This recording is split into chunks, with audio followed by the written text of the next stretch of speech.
Welcome back yet again to the Eclectic Gamers Podcast. Today is Sunday, the 17th of March.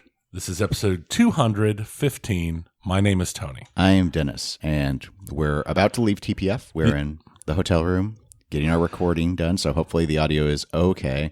This may obviously drop about a day later. We'll see. We weren't. We gave that warning last episode. We did, and of course now the warning is pointless because it's too late to do anything about it.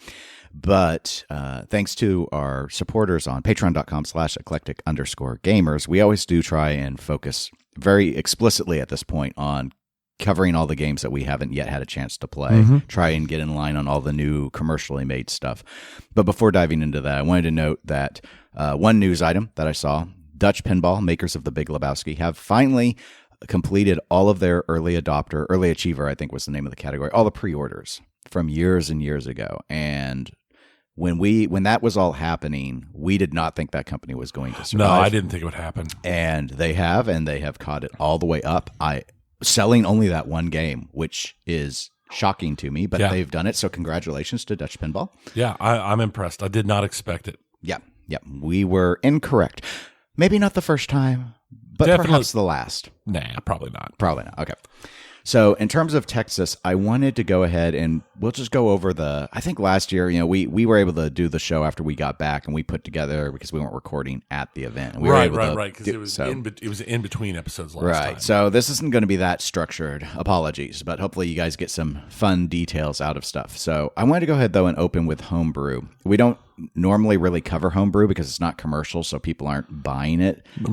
Valid. But we do usually try and play some homebrew games. Now, there are a couple that I wanted to play, but I'm going to say I'm old and my tolerance for lines is not remotely what it used to be. And this show has a lot less lines. It does. I mean, compared Thank you, Snow. Yeah. And that's the thing. I mean, as we're going into the homebrew to talk about it, but that's one thing to mention is this year TPF has a completely different layout, and I feel like it feels more open and it flows better. But also, Blizzard's canceling lots of flights, and the probably economic reasons as well have kept a lot of people from coming. So attendance did feel noticeably down, but I can't tell if it's just down because it's down or if it's a combination of down and the new layout making things work better. I think it's probably a combination. But it was definitely noticeable. Do you want to open with like what we think of that? So TPF is under new management, is my understanding. That Ed, I saw Ed the first for Friday, the first day of the show, but and he may still be helping with it, but he's not the primary planner anymore. And so I'm assuming because there's new leadership in organizing the show, some new thoughts sort of came into play. Tony, you just mentioned the new layout approach. By and large, I think this new layout approach was a really smart decision. I do too. There is clearly far more space for foot traffic. I'm still going to ding them.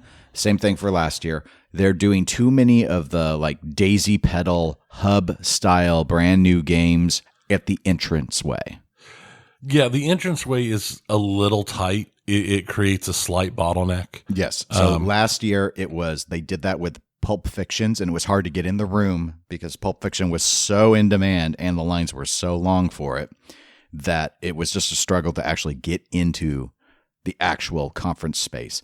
And then this year they had Looney Tunes kind of, I think that was what was there. Looney Tunes was kind of there. Yeah, Looney Tunes. And then it was like Looney Tunes, a bank of amazingly shopped and modified games right in the middle. The Circle of Awesome. Yeah, the Circle of Awesome.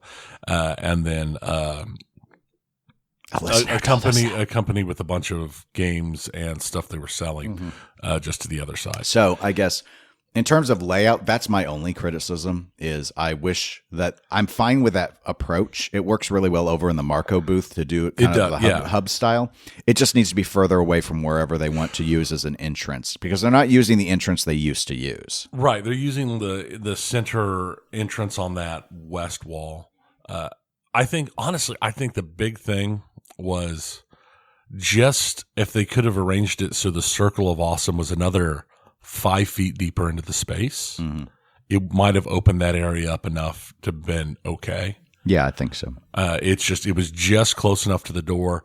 But the truth of the matter is, other than when it's first opening on Fridays, Saturday, and Sunday mornings, it's not that big of a deal. It doesn't slow things down too much. It just gets a little problematic when you've got lines forming around the machine. Right. And it was not as bad as last year, but I don't know that was a configuration change versus there were enough of, like, a lot of these games, like the Circle of Awesome, are games, by and large, games that people have already known. That's, long story short, it wasn't Pulp Fiction. And so it wasn't like where there were 2-hour queues for any of these things. But anyway, so... And the only other criticism I have, which doesn't have to do with the show configuration, but I do not like that they are locking all of the doors except for the entrance over, like, by the food trucks or whatever, to get into the building. This is discrimination against the Hilton and against the Drury.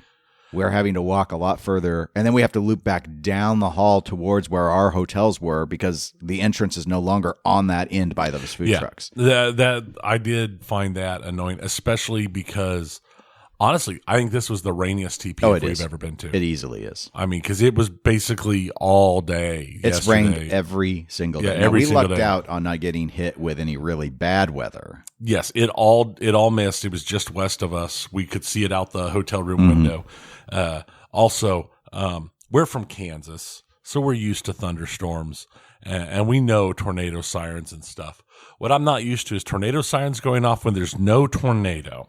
It wasn't even a tornado watch. Yeah, and there wasn't even a tornado watch, and we actually had to look it up because it wasn't the normal tornado sirens. It was the up and down one. The one that I've always been told, that's like that's the nukes are in the air. That's the airstrike, Cold War siren. But apparently down here in Dallas, at least, they use those alarms for any sufficiently bad weather that's not a tornado, which they were using it because there was baseball-sized hail dropping west of us. They didn't want people to be outside and get wounded. Which is understandable. That's a great use of that alarm. That makes sense. I concur. Just as somebody from Kansas, we're in the room. There's one tornado or one siren, and it's for tornado. Yeah. That's it. Exactly. That's the one thing we do. That's the one thing we care about. Yeah. So we can all go stand outside and look at it. We just got back from dinner on Thursday night, and we're like watching some TV and talking about stuff and kind of planning the weekend out. Also, like tornado sirens starting. It's like, oh, it's going to be that weekend. So homebrews. 2 I did not get to play that I wanted to play. The first was Saw. I had been told about Saw ahead of time. That line for Saw was the worst one, though. Massive. And we kept going. We went on Friday and Saturday, and we kept going over there. And there was always just like groups of 4 and stuff just waiting to play, which is a good problem for them to have, but a bad problem for me to have. And I want to clarify, it wasn't the worst line for the homebrew. It was the worst line, period. Yes. Yeah. Of the entire show. Yep. I never saw it not having. We almost thought at one point, there. I thought there was a cluster of people maybe just talking off to the side, and then it was actually a group of 4 behind, I think another group of 4 behind the 2 people who were currently playing. Right. And it's just like, no, I don't have time. Right. So Friday the 13th was in a similar situation. But I was close enough to that one, I was able to hear it. So the only homebrews I was able to play is I did play the Animal House. Yes. I was able to play that. And we played a couple of times 8 Ball Beyond. We did. Which I had been hearing very good things about. And if you like 8 Ball Deluxe or Bad Girls or Sharky Shooter, if you like any of those 8 Ball games, that's a good one to try if you see it at a show. Yeah, I enjoyed it. It's basically just as hard as all. It's just, I'd say maybe it's a little bit easier than 8 Ball Deluxe slightly just because of some of the but it's a hard game. I mean, it's a hard game. So, but it was interesting. Yeah, and I enjoyed it. I enjoyed it. It had some neat effect and mode things, and I liked the it had that little triangular stand up in the corner that lit up to tell you like what you'd collected and what you were working on. That was kind of cool the way it worked, and I enjoyed it. So let's go ahead and jump into the commercial stuff because that's the stuff that people could buy. So that's what they're going to be interested in. I'd like to open with Jaws because that was a game I played the pro on location. You had not yet had a chance to play Jaws. Nope, I have not had a chance. So we went and we played a premium because that was new to both of us. Yes. What were your takeaways on it? I enjoyed it. I did not miss the shark eating the ball at all, but I really enjoyed it. The premium, at least, I thought was a lot of fun. The pros, I'm sure, are a lot of fun as well. Perhaps even more so because that tends to be the rule, that the pros pretty much, there's a few of them where it's the other way around, but for the most part, I feel like the pros get everything done that you'd want to get done. But I really enjoyed it. That game, I've been on record saying I never really cared for the theme, and I'm still not. I don't really care for the theme. It doesn't do anything special for me. But the game itself was fun and enjoyable. The shots felt good. I definitely didn't have any negative takeaways from it. Yeah, I enjoyed it. I'd already enjoyed I had a few games on the Jaws Pro before. Upper Playfield didn't really do it for me. I've heard some others feel they like it a lot. Yeah. I didn't dislike it. You aren't up there long, so that solves what is often my Game of Thrones premium problem, where I feel like you are up there for a little while. But overall, yeah, it's an enjoyable game. I would probably say of all the games that I played, like in terms of the complete package of the quote unquote newish stuff, it's probably the best in my opinion. But a lot of people disagree because there were a lot of interesting games there. There were. Labyrinth. Let's jump to that one. So, because speaking of games that people really liked, you had a very positive reaction to Labyrinth. I did. I mean, once again, for me, this falls like Godzilla did, where it's the theme I've got. It's a theme I enjoy. It's a theme I love. And then combined with the fact that the gameplay itself is actually really good, and the polish on that game, for being the first game put out by a company, it's shockingly good. Mm-hmm. It felt good. It shot well. It looked beautiful. It didn't feel like it had the same kind of little missteps that you typically see in a first game. I liked the whole package. I enjoyed everything about it. Yeah, I didn't love it. I would say of all the games though, its theme integration was the best one of all of the new stuff. Easily. It looks so good. And it was what you mentioned was a very common refrain with people we spoke to about Labyrinth, which was, this doesn't seem like a company's first game. This seems like a company that's been at this a while. Right. And it did shoot well. Maybe if I loved the theme more, but like gameplay wise, it was good. Like I don't have, there's not a single thing I would complain about the game. It was just, I don't know. It just didn't resonate with me in a way where I'd be out buying it. But I would say, like, if you like Labyrinth, you definitely should try it and see if you like the gameplay, because the way the game looks is great. Yeah, it definitely qualifies as one of those games that would look good turned off in your game room. Mm-hmm. Oh yes. The world under glass. Yes, there's a world, very much, very wildly in there. And so, that one visually, it was definitely the most impressive. I'd say visually, the second most impressive one I would cite would probably be Elton John, which we played the first day. Right. Yeah. It shot incredibly well. It did. I thought it would, given what the layout looked like and knowing who worked on it. But yeah, it didn't. I'm going to say I was somewhat surprised just because I wasn't sure, given what I've experienced with other Jersey Jack games. I thought, well, the layout looks great, but is it going to flip like a Jersey Jack, like the mechanics and stuff? It's weird because obviously it is a Jersey Jack, right. And I've heard that they've, I guess they have new I/O boards, which, long story short, are basically just a way to install bigger capacitors so that there's less issues with the power levels actually dropping and the flippers getting weaker or feeling, anyway, it's an electricity thing, but Elton John, I guess, has all that. And so it feels powerful is maybe the way I would say it. So, and it's a visual spectacle. It is. No, it felt good. It looked good. I couldn't really hear it, unfortunately. That was my biggest concern. And that's just the show. Oh, yes. I don't hold that against the game. Yeah, I'm not going to hold that against the game. Because even stuff that's turned up enough that you can kind of hear it, there's so much noise going on. Mm-hmm. One of these years, I'm going to remember to bring like some active canceling headphones. I probably should get some. Or to at least bring my normal Bluetooth little earphones to put in to help damp down the noise. Yeah, on Saturday, after getting in through the rain, I kept my hood up mostly because it actually, on my hoodie, because it actually filtered some of the sound down. So it didn't feel as bad as it had, probably again because the games are so spaced. Right. It's still, all right. I don't know who it is. Oh, it was in the Circle of Awesome. is beautiful. It's like a totally hand-painted Batman Forever. Oh, it was lovely. Guys, all of you who own Batman Forevers, why is it the loudest game? Like, it always is the loudest game.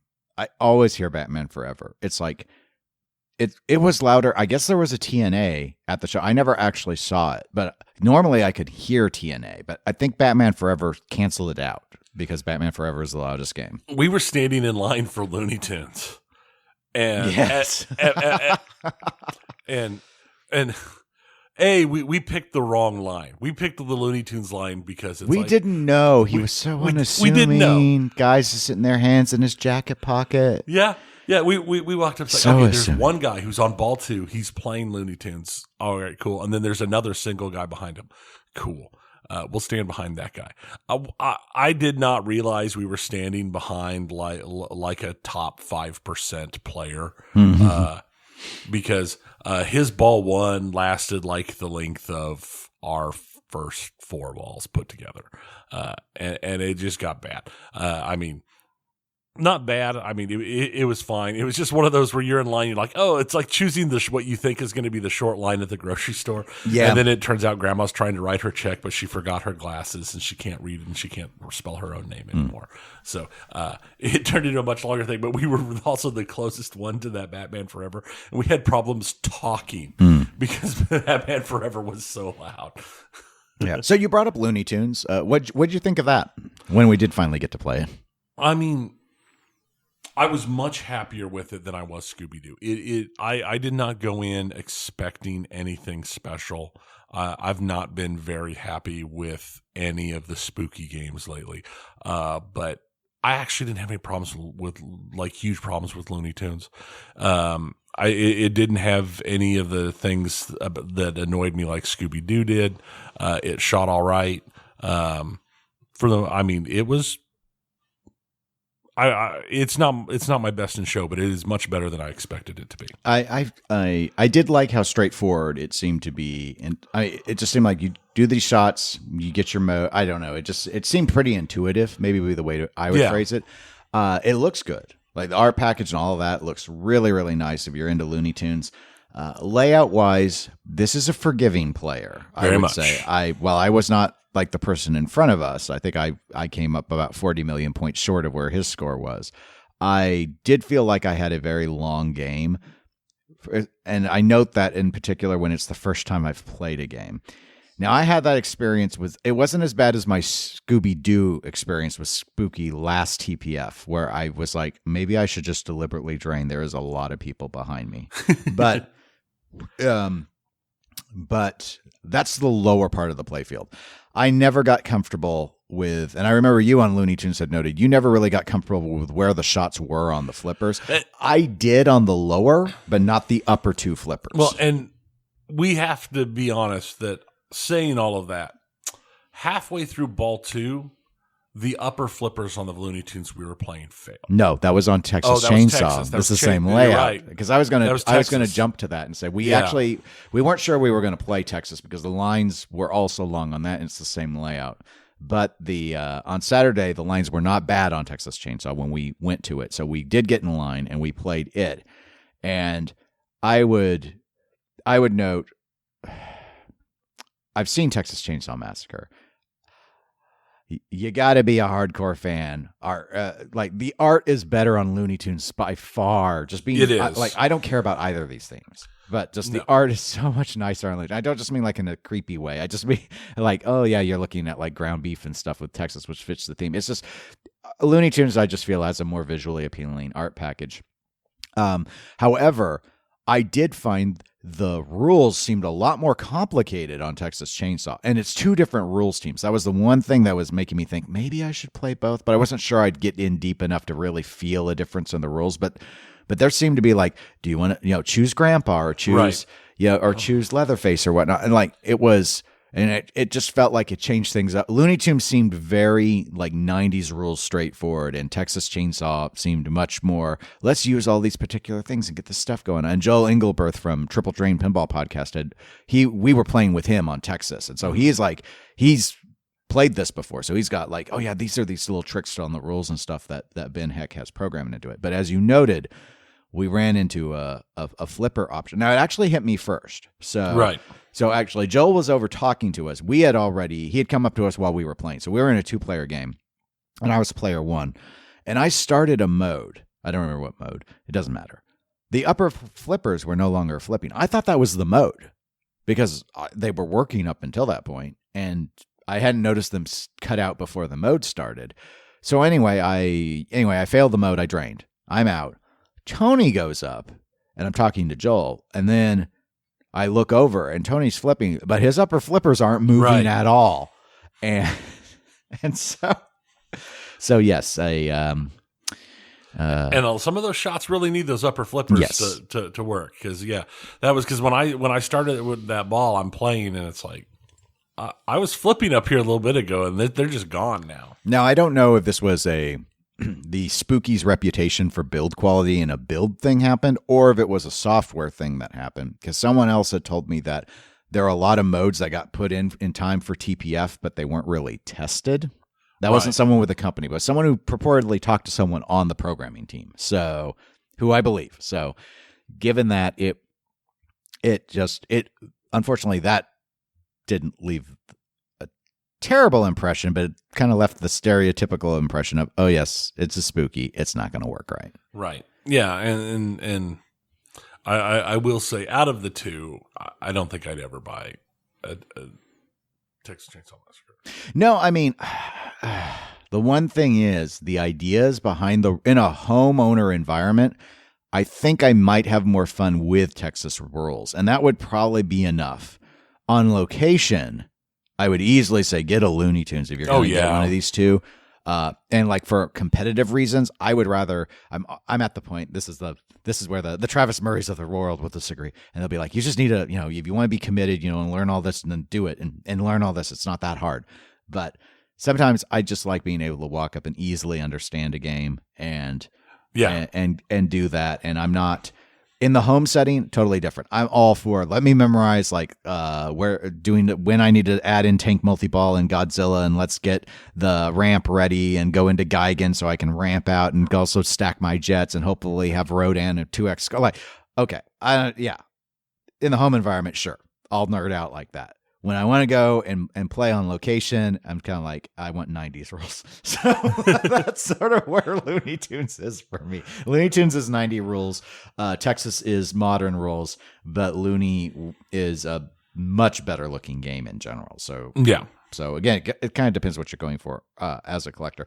I didn't love either of them, but like you, this was a huge layout improvement for me.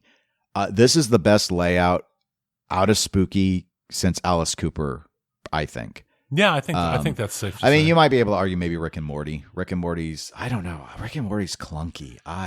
Alice Cooper might kind of be clunky as well, to be fair, but it's meant to be weird. This is their most traditional layout in a long time. Yeah. And I think that will help them out. But I can't imagine looking at Texas, I'm just like, there ain't going to be a lot of people buying Texas Chainsaw Massacre. This game is too Texas Chainsaw for people. So, well, I mean, and it depends, because I understand the whole horror. There's a big horror community. I don't know how big Texas Chainsaw is in that horror community compared to a lot of other titles that I can think of. Mm-hmm. So, yeah, it's tough to say. Now, here is a game I didn't even think about playing until we were with Joel, talking to Joel, and it was like, you and I had never played Venom. Which is valid. Yeah. And so it's like, is there a Venom here? Oh yeah, Marco has a Venom. So we went over and played Venom, and he made sure, he's like, don't play the pro. It's like, okay. So we did not play the pro. We obey. When we are instructed, we obey. It's like, you need to play the premium. That's to get the proper experience. What were your thoughts on Venom? Oh dear. You open with the sigh. It wasn't, I mean, I'm going to leave aside the Insider Connected, like, memorization stuff for a minute and just talk about playing. It's hard. at least there were times. So I feel like some of the timeouts on the shot where you make a shot and you have to make another shot rapidly enough. I feel like the timing on that might be a little short for people at my skill level. Okay. I was having issues where sometimes I was hitting them because there were a couple. I had a couple shots go where I made the shot to activate the next hurry up target shot, and it expired before the ball ever returned to a flipper. So I never had a chance to make the shot. It just wasn't even possible. And I find that annoying. But overall, it didn't do anything for me. I didn't really enjoy it that much. Joel kind of talked us through a lot of the more in-depth and the insider connected stuff where it remembers because he was like level 56 or something. Yeah, and it remembers what you've done, and you can unlock characters that if you go to another machine, because it remembers when you blip yourself in, it'll unlock those characters. And that kind of progression that you can do that's actually tied, I find that as an interesting concept.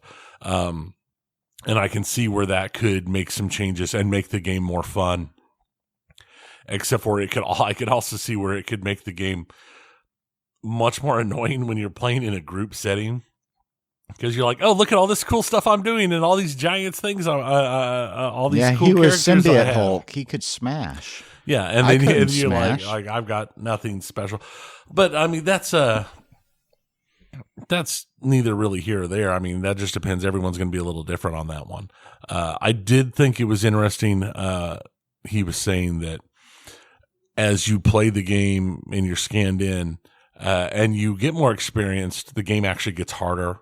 It has some things where like they reduce how much time you have to complete some stuff compared to before, which I think is an interesting way to kind of semi-balance a more experienced player and a less experienced player using the insider. But yeah, it didn't really do anything super special for me. I did enjoy it. After playing it, and it was really neat to do the character swaps at the start and then see the playfield layout just rapidly change to accommodate what that was going to be. And it definitely sort of, to me, begged the question, why did they make a pro if they couldn't have any of that in there? Because I'm not sure how fun it is when all of a sudden the rules change and that's it. I mean, I get it. You could, and they probably did internally argue, well, we do rules changes all the time on games like Turtles and everything else, and the layout stays the same. But comparatively, it's not. It's a bad comparison. It makes the Pro look very cheap. It does. And so that's why I had no interest in going over and trying it. So I thought that was very neat. The layout is incredibly basic, though. I mean, it is. I stand by, I think, one of my early statements when we covered it, when it was revealed, was the fanniest fan to ever fan. And it is. The quick ball release does kind of help keep things moving along, but at least the game we played, it wasn't like a particularly brutal fast release where it's just like a Scott Denisi firing the ball back at you, TNA or Final Resistance style. It wasn't anything like that. So my takeaway was, there was so much to do and explore in the leveling and all of that. I think in a home environment, Venom Premium or LE would be an excellent game, and there's a lot to really explore there. Location-wise, I probably not. I think the hope for a location would be more around the theme. I don't know. I mean, the ability to level and go back and progress could keep people dropping quarters in if they get really addicted to it. But again, if you're not in the home environment, I don't know how many people want null to get shorter and shorter time as they play. Right. I mean, I'm not sure. I think there was, I like the idea of the game because I think there was a lot of experimentation that happened in the rule set, and I've never seen anything at all like it. Of all the games we played, I think the depth there in the rules is probably the strongest. That's a tough thing to say because there's so many ways you could measure depth. Right. But yeah, it's not a game that I was okay with it, but it didn't leave a strong impression. Like I didn't enjoy the layout as much as Elton John. No. I didn't enjoy the gameplay as much as Jaws. It's kind of like I'm not a big Venom fan. Like I don't read the comic, and didn't ever. So and it's all comic style. So it's really just the neatness of the rules is the one thing really going for it. And there are other games that have more than one thing going for it. So I would never buy it, I guess is my long story. No, and that makes sense. I just don't see myself buying it. I would think there's a lot of games out there that I would buy first. Yeah, maybe that's a better way to phrase it. But I think it played well. I think if I had more time on it, I'd probably like it more. And we probably have one on location in Kansas City. I just haven't gotten to it. Yeah. If that's the case. So anyway. That was like it was with Jaws, because Jaws is in a location. I know where it's at. two now. Yeah. We've got it in a couple. But when I went to play it, I didn't realize at the time that they were closed on Mondays. So I'm like, look, I drove all it's like they're closed. Oops. So I mentioned, Scott Denisi, and we talked a little bit about Rick and Morty, and I'd made a mention of Final Resistance. So we did play Princess Bride. Actually, I played it a couple times. We played it a couple of times. So, Princess Bride, a license I like a lot better than Labyrinth. And you are the opposite. I'm the opposite. I think I prefer Labyrinth as a license better. Okay. There's nothing that I'm not a Princess Bride hater. I enjoy the Princess Bride. They'll write into eclecticgamers.podcast@gmail.com. I really enjoy the Princess Bride. There's a lot of good things. It's very quotable. Labyrinth is just one of those kind of fun, crazy movies that I really enjoy. Okay. Well, you spoke very, very highly about Labyrinth in terms of the gameplay, the integration, the look of the whole thing, even when it's turned off. What were your thoughts about Princess Bride? I think Princess Bride is the best P3 game I've played since Final Resistance. Okay. That's fair. So we played this Friday. Wasn't much of a line wait on Friday, so Tony and I played it, and then on Saturday we did a 4-player game, including Joel and Travis Murray, who is an incredibly skilled player, who did put on a bit of a clinic. I knew it would be bad when he said, "I'll go last." Yes. But I think he probably would have told us that for any game he would play with us. So out of kindness, he would say. True. But it was interesting to watch because we were actually on the one where they had a camera over the playfield. Well, now, the first day, the camera was over a different game. I know because you told me after. I had a very long game. Actually, I had a long game both times. You did. Just compared to Travis, I didn't have a long game. But because the first time, I'm just saying that they moved the camera over to my game while I was playing it so that people could see some stuff happen. Yeah. So you keep telling yourself that. I think you told me that's what happened because I didn't know they moved the camera. No, they moved the camera. I was just telling you to keep telling yourself. I'm sure they did that. I did it for that reason, not because the monitor was over the middle game and I was on the middle game, and it was weird to have the camera over the not middle game, and then you didn't realize who you were watching. I'm sure that had nothing to do with it. Definitely, it was all about your skill. It was all about multi-ball that I had. So, anyway, I don't, it's always tough to rank all the P3 games. Overall, I think it's a good game. It is. It doesn't feel weird, overly weird. Like the layout is, as I noted, given the ball lengths, kind of like how it was for me with Looney Tunes. It's a long player. It looked like it was going to be a long player to me. I'd probably, like, ranking wise, I liked Heist. I'd say I probably liked Heist, Weird Al, and Final Resistance all more than Princess Bride. Bride would probably be my 4th. I'd put it in the exact same place. So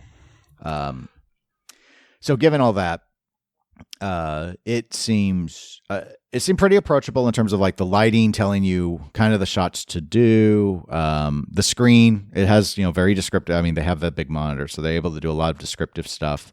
You could hear it, lots and lots and lots of the movie. So if you love the movie, there are tons of clips that are being incorporated.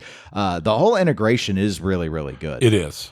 I definitely felt that the decision to keep it static, kind of like Scott did with Final Resistance, but instead of making it look like a playfield, they made it look like a map.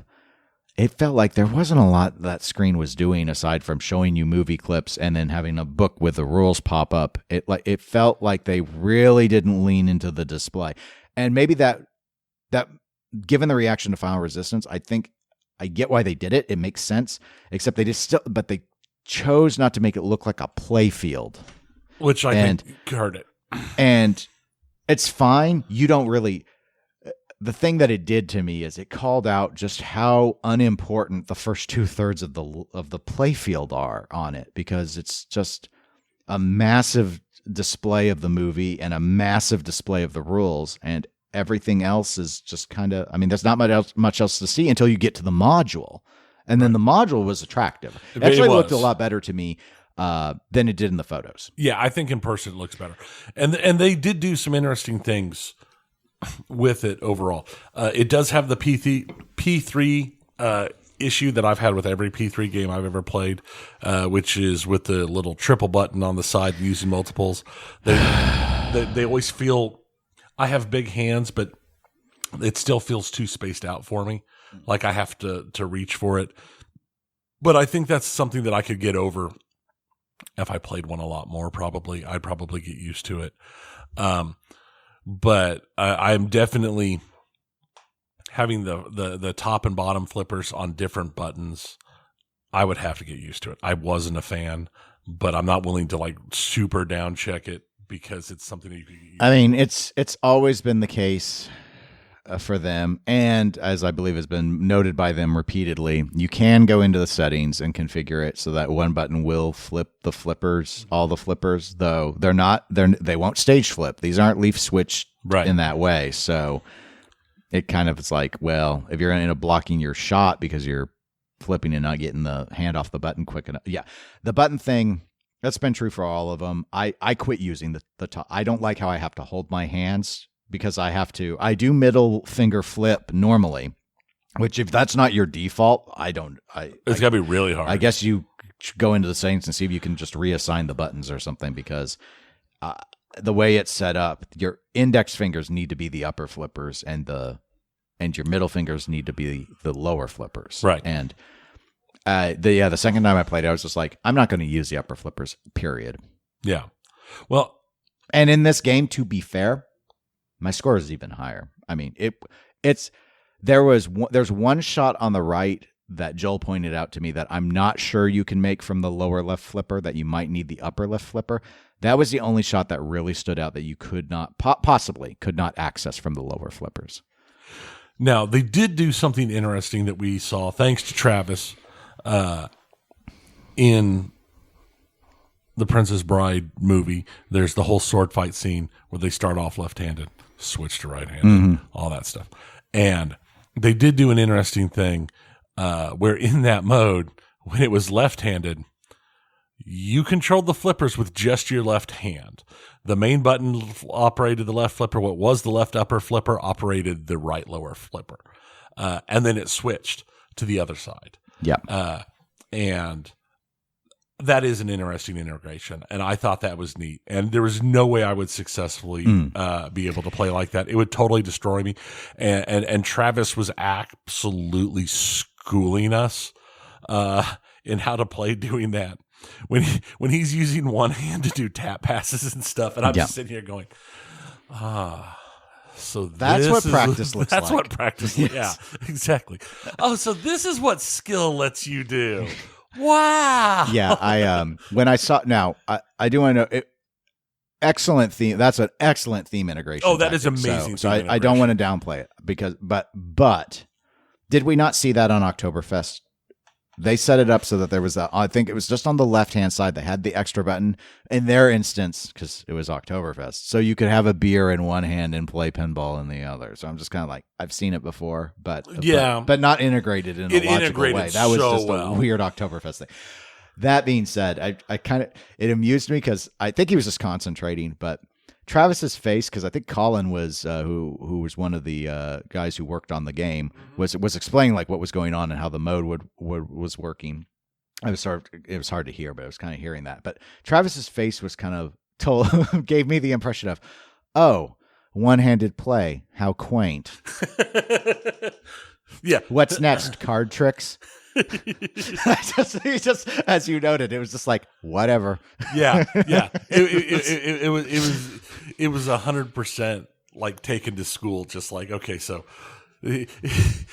it's like in those movies where you see like the young learners practicing their karate and stuff, and then a bad guy shows up, and the master, who's always been nice and kind and gentle, steps out and is just a monster and is like wipes out like 40 guys. That's what it felt like. Yeah. Like we were the little kids going, I like pinball. Pinball's fun. Yeah. Yeah, I'm so good. And then Travis walked up and then just like slaughtered an army of orcs with like a finger.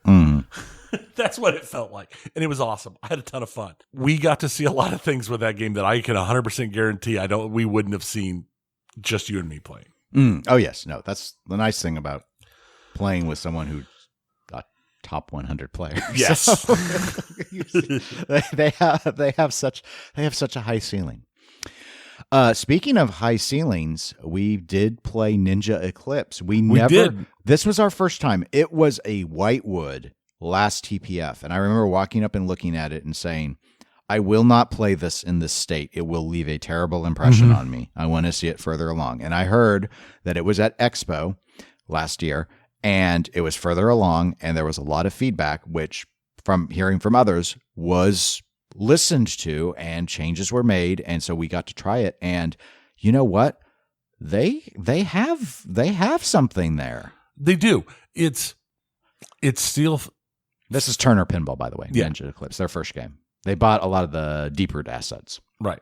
It still feels like it needs a lot of polish, but based upon what I'd heard from Expo when we went up to it, I was like, okay, well.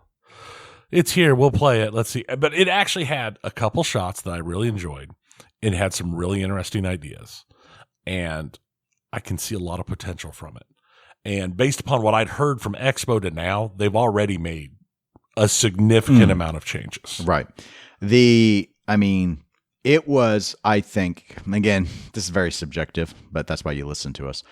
I felt it was the most, I'm going to use the word creative layout of all of the quote unquote new games, that not counting homebrew, commercial new games, in the sense that like you look at this layout and it doesn't really look like anything else that I've seen before. Like I can look at, Princess Bride it's not a fan layout, but it's fan-ish. It's got the upper flippers, but otherwise the shots are all laid out in that particular sort of way. And Elton John looks a lot like, again, a Steve Ritchie design. You can kind of see it. And this doesn't have that feel because it's got different designers. So, what you would expect. Not all of the shots felt good, though. Some of them, it's hard. The game is a hard player.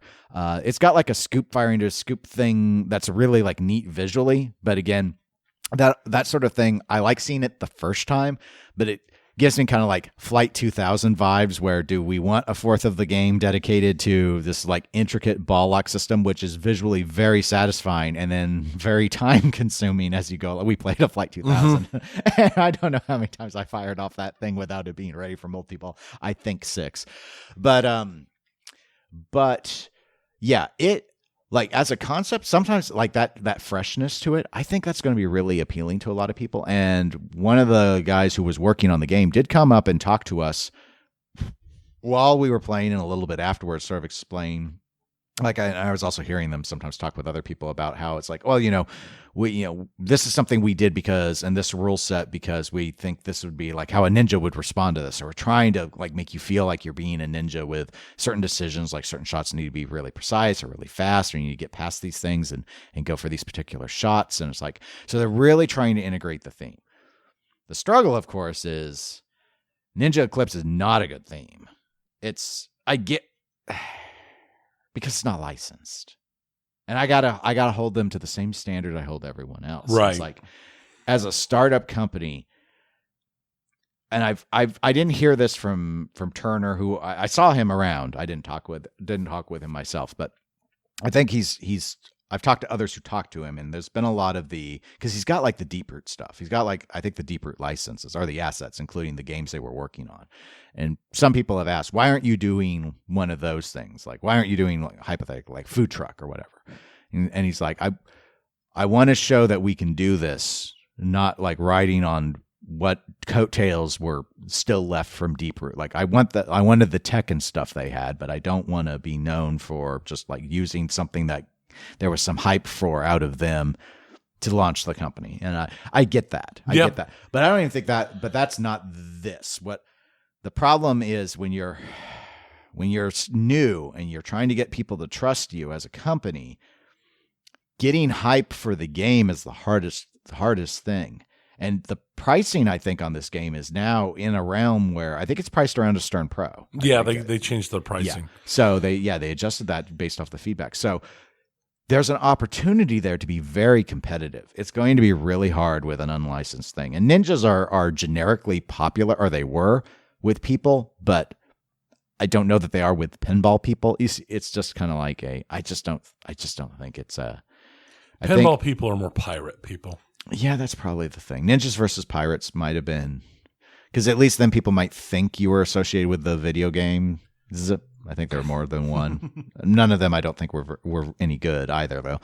I don't know. It's, again, if he can get enough people to play it at the shows, that might be enough to get. I don't know how many buyers he needs. Is the thing. Doing the Denisi thing TNA style and getting just people hands on with it and can work if they can get it to enough shows. I could see him selling 500 units, sure. Yeah. But if you want to sell 1,000 units, I don't think you can do it with this theme. I just don't know what he needs out of it. But it is interesting. There's creativity behind it. I think it's the same guy who was it the same guy who did the Looney Tunes art package, did their art package or something? I don't remember. Maybe I'm thinking of a different game.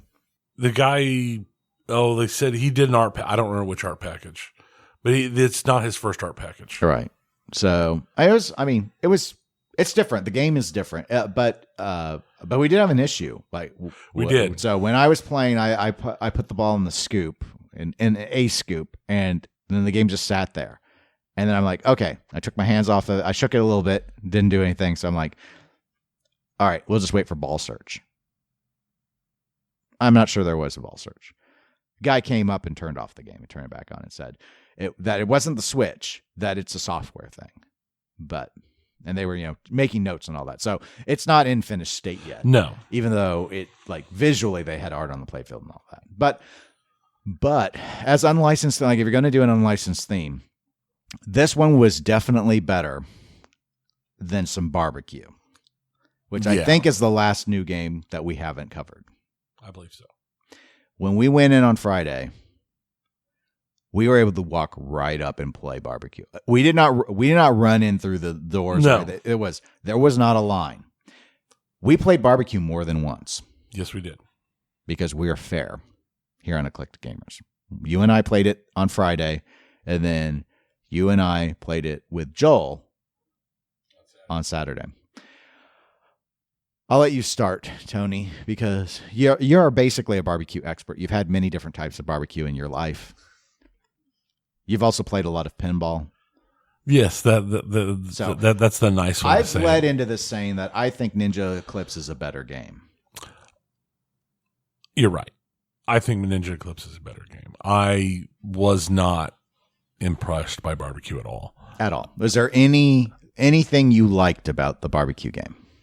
I'm not one of those people who's against the concept of like a non-licensed game based around something like Diner and stuff like that. I'm okay with the idea. I just, like you, I don't think a non-licensed game is going to cut it in this day and age. I think as much as people cry that they want non-licensed themes, the age of the non-licensed theme is over. There's just, you're never going to get a good amount of sales off of it. I feel like they had a couple good ideas in there, but a lot of it didn't hit. Like they had the screen in the playfield, right? Kind of highway pinball style. For those of you not sure what Tony means, which I liked that in highway pinball. I like that. I like that here. I like that it helps with not having to look up to the back box to see stuff or anything. But I feel like the actual everything they were playing didn't do it.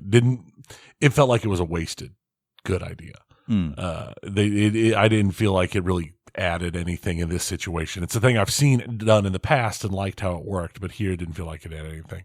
And it just wasn't very satisfying.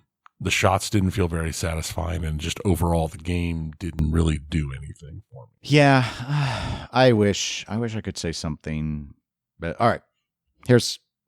I thought that their saucer lock system worked pretty well. Like when I saw them, I thought these look a little small. I'm not sure how this is going to work, but they all seem to function fine for me in terms of like locking the ball. I didn't have reject issues. It rolls up a little cut in lane and then rolls back and triggers, so people will get credit for points and stuff. Still able to use the shots when the ball's locked. That was a cool feature. It almost acts like a Newton ball once it's in place. Yeah. So that part actually I thought worked really well. The little things that they use that are like a substitute for the mushroom bumpers. They don't look nearly as cool as mushroom bumpers, but they do work. Yes. And I did see them get like the value to those versus stand-ups is basically you can hit them from another direction. Now, I think maybe in the materials they advertise that they're 360 switches, but none of them are accessible from a 360 degree position. They're not like out in the open. So they're more like accessible like 180 to maybe 200 degrees. I'm not quite sure. It depends on which one, because there were a couple. Yeah, one of them I would say was probably around 270. It could be, but I don't. Where it was, I'm not sure the ball coming out of the orbit's ever going to actually touch it. So I'm being a little unfair in the sense that technically you're right that it was exposed much bigger than I was factoring in where I think the ball might actually practically come at it from. But who knows? Pinball is random, right? And mushroom pops are one of those classic items in pinball that has vanished that I like on I really machines. associate them with things like Playmatic, like European manufacturers with the mushrooms. But the game, it didn't help that one of them was right beside Hot Wheels. Yeah. And it's like you can see I can't look at it and then look over at Hot Wheels and go, this was Barry's layout. I don't see, and I'm not saying they said it was Barry's layout, but they talk about it how it was like his last original design. I'm like, maybe the theme, maybe some of the mechanics, like maybe the lock system, but the layout looks a lot like a babyfied Hot Wheels. Now I say it like, why do I say babyfied? Well, one, because I have to say babies first, everything. But the other thing is like the RPM targets, which are so key, probably too key to Hot Wheels scoring.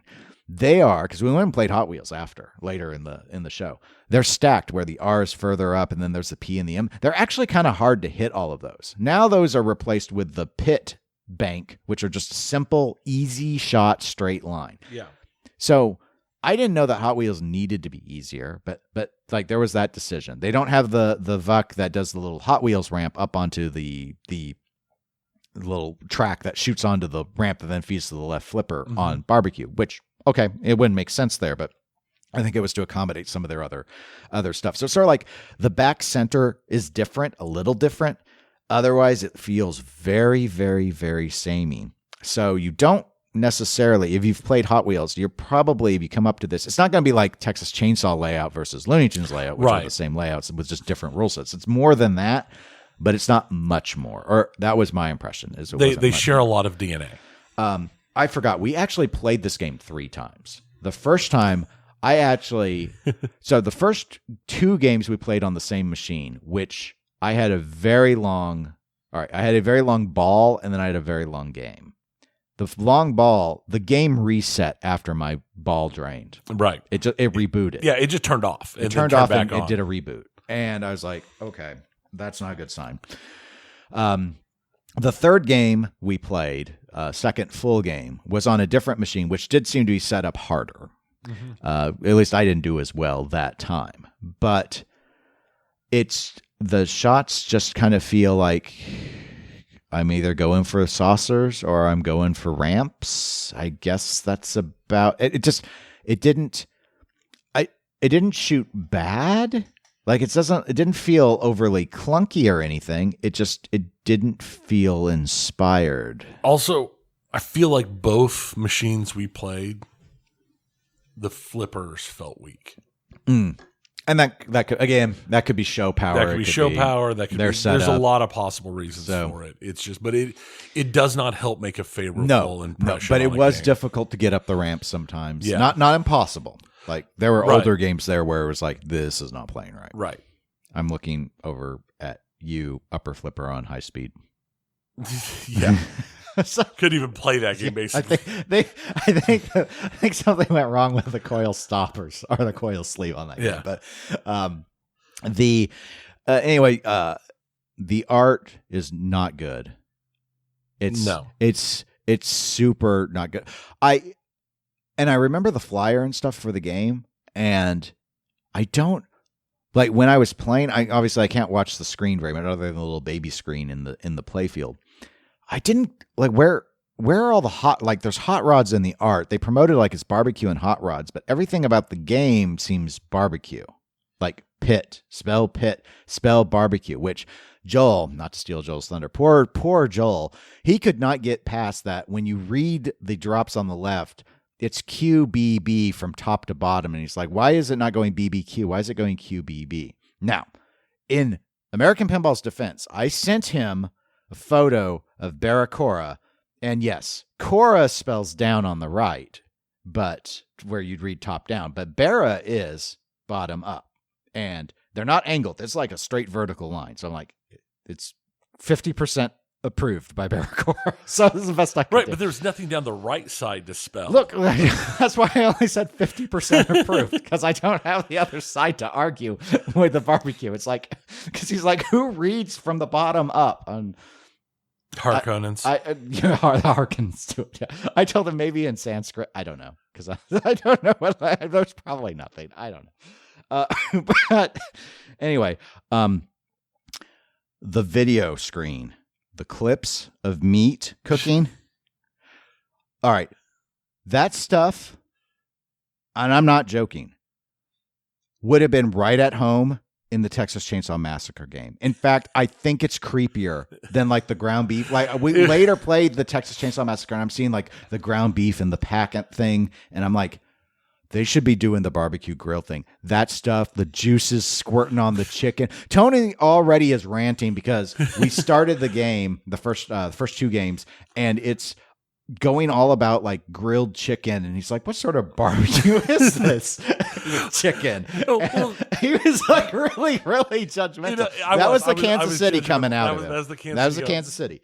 But they're showing, oh look, it's chicken, and it's just the same like 8 images of chicken going with over juice and like over again, squirting in like from the side, out, just and it's like oh look, this chicken's like really burned on one side, and then there's just stuff. And then when we played later, it was like brisket, and so I just got to see the same image over and over again of a knife just going cut through brisket. And it's like it's just like, and it would have been fine if there'd been more than like 3 shots. Like 3 images. Yeah. But it just kept repeating those 3 images just over and over and over again. I will say, it's a barbecue theme in a barbecue restaurant. It would probably do great on location. I just can't imagine very many barbecue restaurants needing one or wanting a pin, right? Given how barbecue restaurants work. I can't imagine playing a pin at a barbecue restaurant. Can you imagine the sticky and the barbecue sauce and the rib fingers all over it? You didn't hear the last pinball show episode where so Zach kind of brought that up about, you know, he was saying how he knows they were like, that's what they're thinking, is that they're going to sell it to barbecue restaurants. I'm like, let Indiana boy, let me explain to you how barbecue actually works. These restaurants, it's not like a pizza place where you're sitting there waiting for your food to be made. So you go up with your clean hands and you play the game. People wait in line, instantly get their food, eat, and leave. It's not a model where you sit around, because sitting around is time you have to be in line to put your order in, because it's a barbecue place and it's super popular because you're in Kansas City. And if you're not a good barbecue place, you do not endure. Yes. We have no need for you. Case in point. Tell them about the case. There's a wonderful barbecue place called Slaps Barbecue just down the street from the 403 And that would be Club. A perfect place, you would think, because Pinball Slap Save. Yeah, you see? Right. And it's just down the street from the 403 Club. and they have great barbecue. And when we go to the 403 Club, we never have Slaps barbecue. Why? Because the tournament starts at like 5 o'clock. And that means if you're going to get the barbecue, it's either after the tournament started or immediately before the tournament started. And they're sold out of all of the food by then because it's good barbecue. And you can only do so much because you have to guess how much you're going to sell because you have to start cooking it 12, 13, 14, 16 hours before you open to sell it. So we have had times where people have left the tournament to go to Slaps and they come back with a carton full of, barbecue baked beans and some coleslaw because that's all that was left because everything else is sold out. Mm-hmm. So in places like that, they could use space for another smoker or something. They don't need a pinball machine to keep people. It's not how barbecue works, is what I'm saying. At least not in Kansas City. Maybe in these other places don't actually know how barbecue is supposed to work. But there's so many barbecue capitals around with their own, the Carolina style, the Texas style. Even like when I was in New York, Dinosaur Barbecue in Syracuse, they wouldn't want a pinball machine. It's just anyway. Right. I don't care about that part really, other than like. It didn't seem, if that was truly the motivation, it would feel to me like market research wasn't done. Because if that was the case, the market researcher would have probably said we should make a pizza themed pinball machine because that actually makes more sense for like people going in and having to wait for the pizza to be made. Chicago style deep dish in particular, because it takes forever for them to make their casseroles that they call pizza. So anyway, it was not good. It's just not a good experience. It was, of all the new stuff, I felt the most disappointing. Agreed. Well, were there any other games or anything else from the show you wanted to hit on? Because that's all the new stuff I could remember that we went out of our way to ensure we played. Right. And we already talked about the layout changes that we liked. Oh, that's the other thing. As part of the layout changes, they put a lot of games and a lot of arcade games out in the hallway, especially on the south and west side of it. And I liked that because there was some stuff that was playable, like when we first got there, before the doors even opened originally on Friday, and it helped alleviate the congestion some. And also, they'd moved the gift shop thing from inside to outside in the spot where they moved it. I thought worked really well. Yeah. Because it got it out. Because originally it was like at the entrance, like inside the game room at the entrance.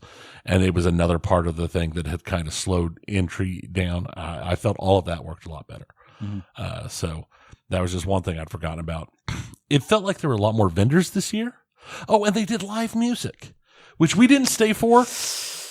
I'm gonna give that a miss.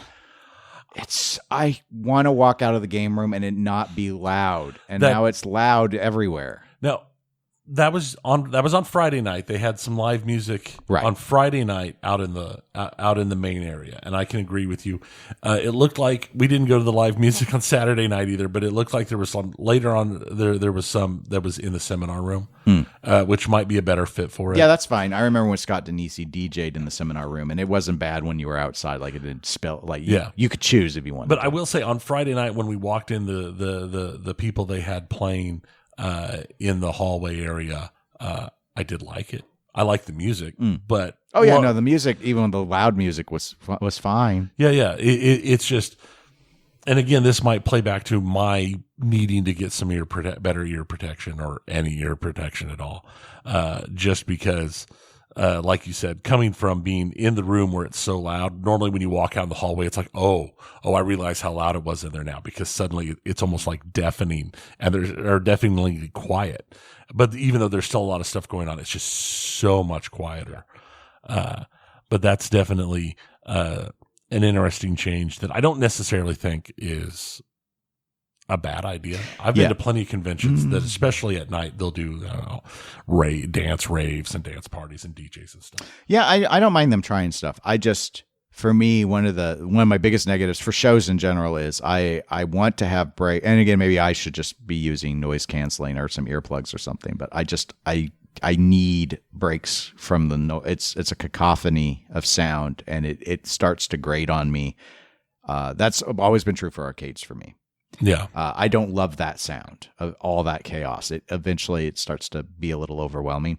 So I always want to go out after a couple of hours at least and take a break, and going out and then being hit by well played but loud as heck music.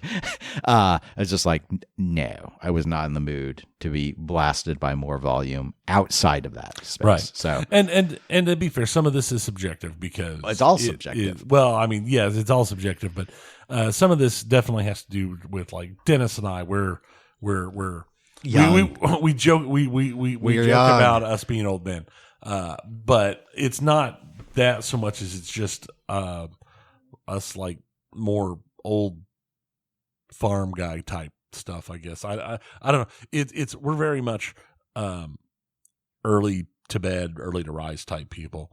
But I remember when I was younger, I mean, I've been to plenty of conventions where I would spend the entire day at a convention, and then I would go into the dance hall where they're running a DJ or a rave or something, and I'd be there till 2 a.m, and then I'd go back to the hotel and pass out until like 8 or 9 and come in.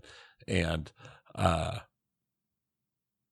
that's not for me, but I don't want to take that away from other people, because there's plenty of people, several of whom I've spoken to, who are much older than you and I, who will go out and do that same type of thing, especially maybe not like day to day, but definitely on special events like this. So I think it's nice that they have stuff like that for people who are more into that. And it's one of those things that maybe, I mean, if I didn't have my own personal medical stuff that, I'm at that point where I take night meds, and look, my night meds make me sleepy. So that's why they're night meds, and stuff like that. Maybe it would be less of a thing, for me, but it's, I'm pretty happy with overall with the changes they made. Yeah, no, except for locking the doors. Yes, broadly speaking, I do think they've improved the show. The show is now so far ahead of Expo, it's not even funny.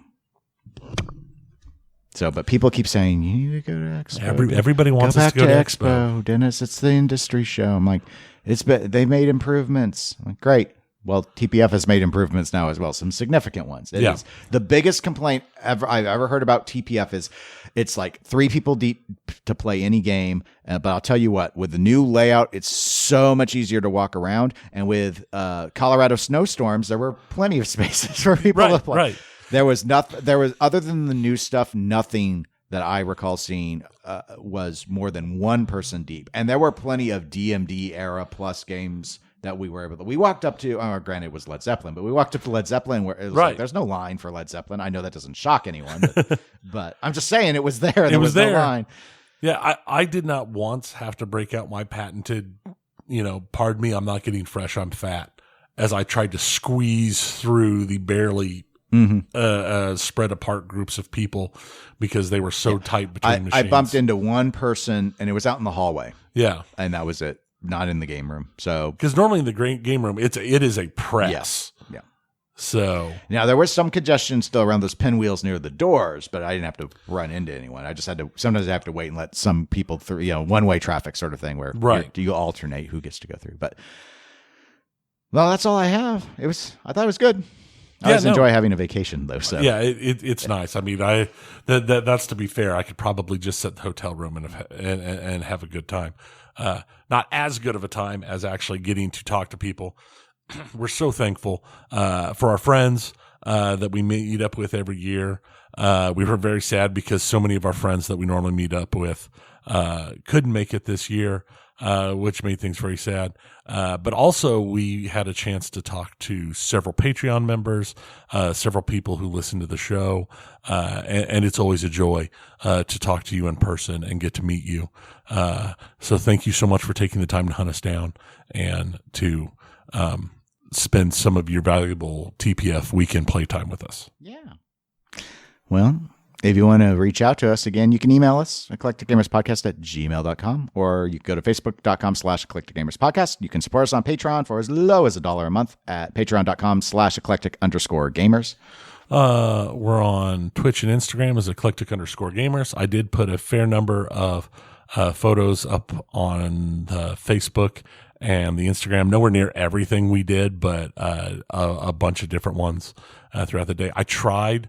I did some attempts. I was wanting to do some live streaming, but I didn't have a mic because I didn't think about getting an external mic, and it was loud enough that without external mics, it wasn't going to work. So that's on my list that I've written down for next year is to get some external mics, so I can hopefully do some live streaming that at that point, or at any other show we go to. Yeah. Well, anyway, we will be back to our normally scheduled approach in a couple of weeks. But until then, my name is Dennis. I'm Tony. Goodbye, everybody. See ya.